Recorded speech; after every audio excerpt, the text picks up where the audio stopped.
టమాటా రోటి పచ్చడి చేద్దామా? ముందుగా కళాయి పెట్టుకొని నూనె కాగి పెట్టుకోవాలండి. అందులో కొంచెం జీలకర్ర వేసుకొని ఆ తర్వాత వెల్లుల్లిపాయ రెబ్బలు వేసుకోవాలి. అలాగే 9 పచ్చిమిరపకాయలు బాగా క్లీన్ చేసి వేసుకున్నాను. అలాగే ఒక ఉల్లిపాయ, కొంచెం కరివేపాకు వేసుకోవాలి.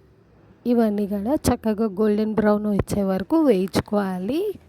పచ్చిమిర్చి ఇలా చిటపటలాడుతున్నప్పుడు కొంచెం జాగ్రత్త తీసుకొని మనం అటు ఇటు కొంచెం కలిపి పెట్టుకోవాలండి. మసాలాస్ అన్నీ కూడా సరిగ్గా వేగేటట్టు.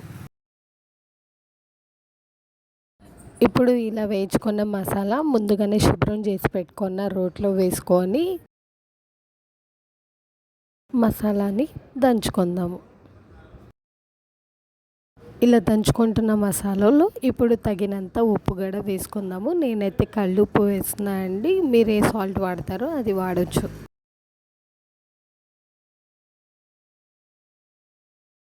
ఉప్పు వేసుకున్నాం కాబట్టి బరకగా ఉన్న మసాలా కూడా ఫైన్ పేస్ట్ అయిపోయిందండి. ఇప్పుడు టమాటాలు కూడా నూనె లేకుండా వేయించుకోవాలి. నూనె వేయకుండా అలాగే నీళ్లు వేయకుండా మనకి ఈ టమాటాలో ఉన్న వాటరే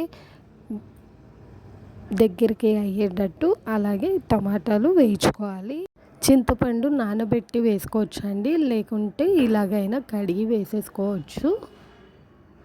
నేను చింతపండు నానబెట్టకుండా డైరెక్ట్గా టమాటాలు వేసి మగ్గిచ్చేసాను.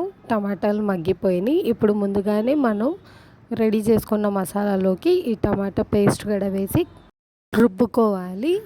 మనం ముందుగానే రెడీ చేసుకున్న మసాలా అలాగే ఈ టమాటా పేస్ట్ కూడా చక్కగా కలిసిపోయేటట్టు రుబ్బుకోవాలి.